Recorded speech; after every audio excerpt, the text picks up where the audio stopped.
Well, first of all, you got to give Notre Dame credit. Every time we got in that game and made it a game, within one possession, they responded. And that's what good teams do. And we had our opportunities throughout that football game.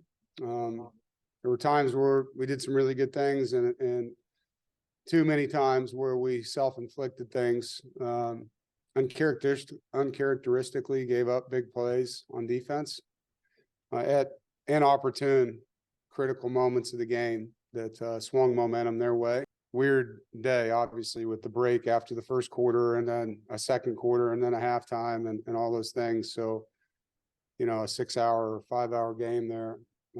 Coming out of that first quarter with the long break, obviously they bust a long run and we got back in the game, and we scored, and if we stop them, we're going to come out of the half with the football, and they do a good job offensively. He scrambles around and makes a play, and we got some guys playing really bad technique at times, poor eyes at times. We got a lot to fix. I think it's going to be great film. I really do, to learn from. Games like this are not lost by any one person or player or coach. They're lost by teams, and they're won by teams. And, so this will be a team loss that we have to look at what we can do better in key moments and make layups, gimme plays. I said that was a critical part of this game plan, and had some opportunities to extend drives on just basic things, throw and catch, and we're not getting that done to the ability level that we have. And so continue to work hard at that. It's a long season. There's a ton of football in front of these guys, and there was good moments in the game. It was good to see Bradley Rosner make some plays today. That was growth for him. It was good to see Dakari Collins make a play at the end of the game. It's good to see Juice Farine make some plays. Those are three things that didn't happen a week ago, and so that's growth right there. So getting into this film and really breaking it down and studying it and seeing where we can improve. I know our team will do a great job of that. We've always been a group that responds. And so I look forward to that challenge and opportunity with these guys. And any questions? Corey Smith, go ahead with your question. Dave, I wanted to ask you just your thoughts overall. Obviously, rough conditions early on, but what were your thoughts on Brennan Armstrong's play today? 3 interceptions in this game, but several of them obviously could have been bigger plays as well. Yeah, it's hard when you look at a stat line to really understand how a guy played, and obviously how guys play with your quarterback matters too. I know the players that had the ball hit them in the hands that ricochet up and end up being interceptions would tell you that that's on them. And then there's another play where he was a little late on an end breaking route and their DB stepped in front and made a nice play, but when you're down 2 possessions or 2 scores or 3 scores, you're pressing a little bit, and trust me, our game plan wasn't to be in that situation, at that time. I think when you get down and if you study takeaways on defense, most of them happen in 2-minute situations, 3rd and longs. And so I look forward to studying the tape. Clearly, there's a lot of things that Brennan will tell you and his coaches will tell you he can do better, and he will. But this is a group thing, and second game in the offense, a lot of things we've got to clean up. And I know Coach and I will look hard at what we're doing well and what we're not and grow from there. Go ahead, Chris Lee. Thank you. Coach, when you have like an hour and a half plus break like that, how do you try to keep your team mentally and physically ready for the game? And how does that kind of alter what you guys are going to do on the field when you get back on the field?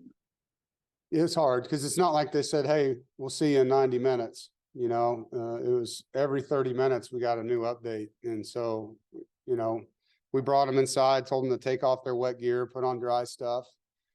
Strength coaches, nutritionists, trainers, everyone's walking around. Our coaches, we met, and then we got with our guys, and we were just waiting on information, and then relaying it. So it was a pretty fluid situation for the team. It really wasn't like a halftime or, if someone would have said you got 60 minutes, you could plan that out pretty accordingly. So, I thought we managed it as good as we could have. Obviously, it doesn't look that way coming out with the way they busted out the door there on that run. But that was a disappointing start, obviously, and uncharacteristic for us, you know, to give up a run like that. Go ahead, Ryan.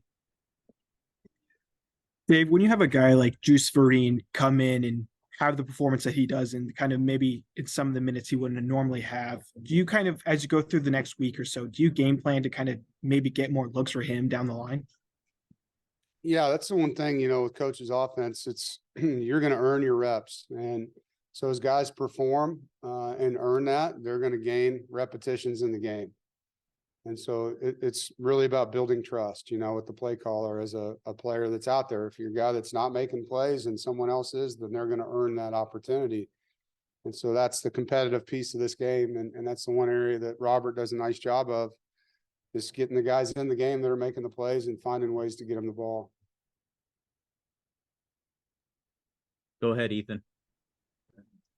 Coach, you talked this week about how often the most improvement happens between week 1 and week 2. What areas do you think this team made the biggest jumps in? And just, you know, I know it's soon after the game, but is there anything in particular you're going to be really hoping to see the team improve on from week 2 to week 3?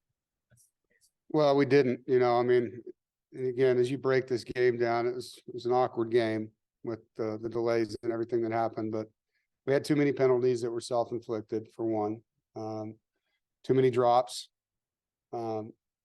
And we turned the football over. We lost the turnover margin. Those are areas we did not do well. We gave up too many explosive plays. Those are areas we did not do well. You know, I hit on some of the things we did do well. And you know, our kids don't quit. Thought there was a lot of fight in them. There was guys that made plays. It was good to see Noah Potter, you know, get a takeaway. Red Hibbler forced another fumble early in the game. We were breaking on the football. We were knocking guys back. There was good things in there, and we were playing toe to toe with the number 10 team in the country for a long period of time, and that just got away from us, you know, there towards the end. Thank you, Coach. Yep. Ed, Brian.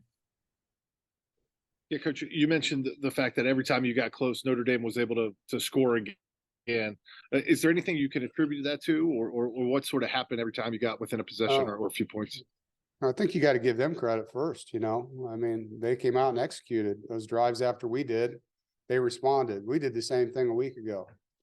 You know, anytime the previous team we played made something happen, the other side came in and just quickly shut it down and gave the momentum back, and they were able to do that on us. And obviously there's things that we had to do with that, you know, whether it was, you know, we get a takeaway on defense inside the red zone. You know, we got the ball right there and we get a penalty. A false start on offense, which leads to 1st and 15, like self-inflicted things like that. That's on us, you know, but you have to give Notre Dame credit for their response as a team. When they got in those positions, they did a nice job. Go ahead, Jaden. So we've already seen FCS teams upset FBS teams this season. You know, with this performance, how do you keep the guys mentally engaged and not get down on themselves going into next week? Yeah, we will be very, very focused on improvement as a football team, and I don't think it really matters who we play.